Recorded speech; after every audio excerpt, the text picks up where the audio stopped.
माबायदि सोलिदों सार नोंथाङा जिथु निर्दलीय केन्डिडेट बावखुंग्रियाव केम्पेइनखौथ' आङो सिगाङाव खालामाखैमोन मानसिफोरनि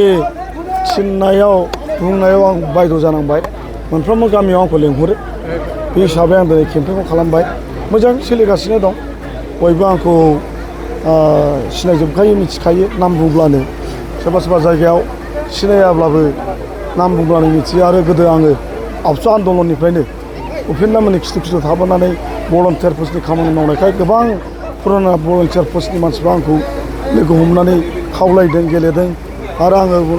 गेजेर खन्दायाव आं बिल्टि खालामदों सारेन्डार जादों बे हिसाबैनो बयबो आंखौ मिथियो हिसाबै बयबो आंखौ लेंहरनायलाय आं गोख्रोङाथ' माने जाखागोन रुलिं पार्टि थायोब्लाथ' गोख्रोङा जाखायो गोहोमानो जा प्रतिभा बायद'आनो जा बयबो देरहा होननानैसो गेलेयोना गोख्रोङाथ' जाखागोन मानो जाया जानो मानो होनोब्ला खिन्थु दुखु मोननाय फैदों जोंना स्पेसियेलि माबाफ्रा मा होनोमोनलाय बेंगलि बर' राभा गार' सब माने बाव एक नाम्बार बर' जाथियासोमोन नालाय पपुलेसना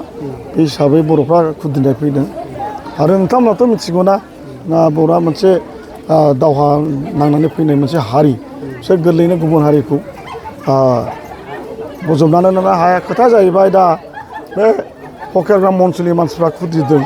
मानो होननानै बुङोब्ला सानै MCLA दं बाव BJPनि सासे परमेश्वरारि दंखायो सासे नांगालनि MCLA दंखायो बेखौ नायहरनानै बर'फ्रा आंखौ खावलायदों गासिबो दंखाजोब्ला BJP नांगालानो होमबा बेयाव सासे बर' जाथिनिफ्राय MLA जानायाव माथो खहा दं बेखौ लानानैनो दिनै आंखौ बर'फ्रा बयबो खावलायहरनायलाय आङो दिनै केम्पेइनखौ स्टार्ट खालामबाय